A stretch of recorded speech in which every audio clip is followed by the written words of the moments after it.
A blessed day to everyone. Welcome to our daily podcast, Hope and Strength for the Journey. Our scripture verse for today is found in the book of Numbers chapter 14 verse 6 and 7 says, Joshua son of Nun and Caleb son of Jephunneh, who were among those who had explored the land, tore their clothes and said to the entire Israelite assembly, "The land we passed through and explored is exceedingly good." One of the world's largest shoe manufacturers sent to market researchers, independent of each other, to an underdeveloped nation to find out whether that country was a viable market for them.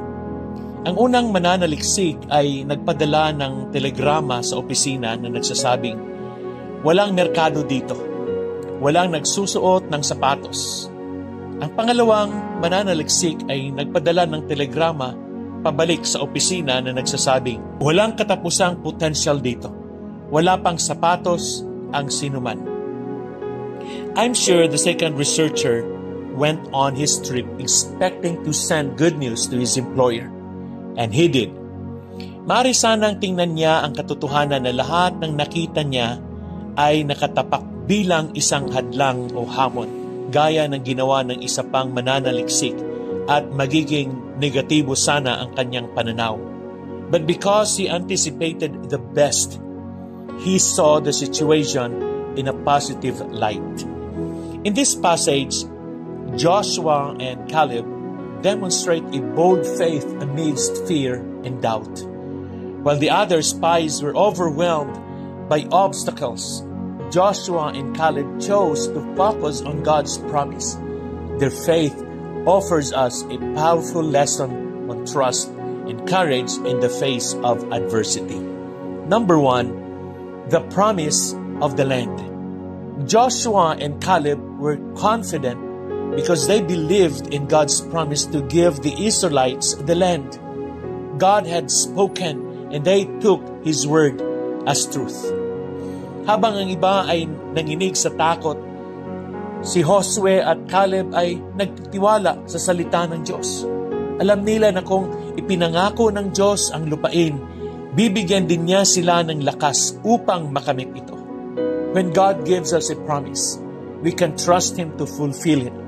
Like Joshua and Caleb, our confidence should be in God's faithfulness, not in the challenges we see.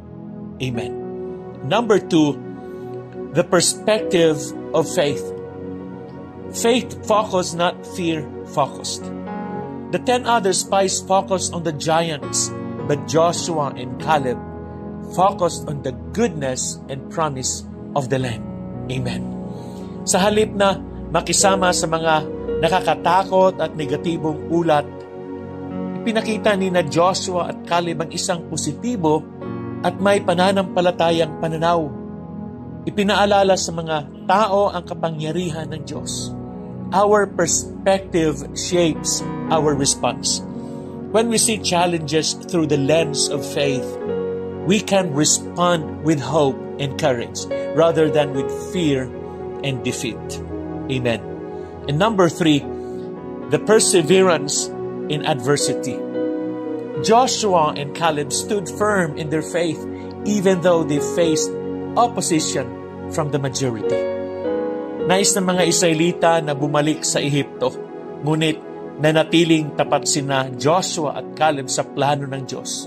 Ang kanilang pagtitiyaga ang nagpanatili sa kanilang focus sa pangako kahit na ang iba ay gusto nang sumuko.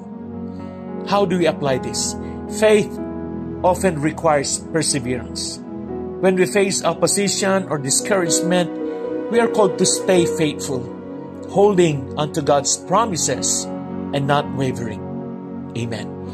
And as I wind up, Joshua and Caleb's story reminds us that faith is not just about believing in God's promises, but also about standing firm in those promises amidst fear, doubt, and adversity.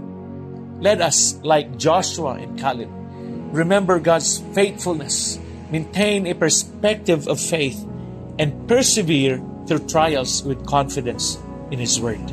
Amen. Ngayon, magpasya tayo na maging mga taong may pananampalataya na itinatakda ng mga pangako, pananaw at pagtitiyaga mula sa Diyos.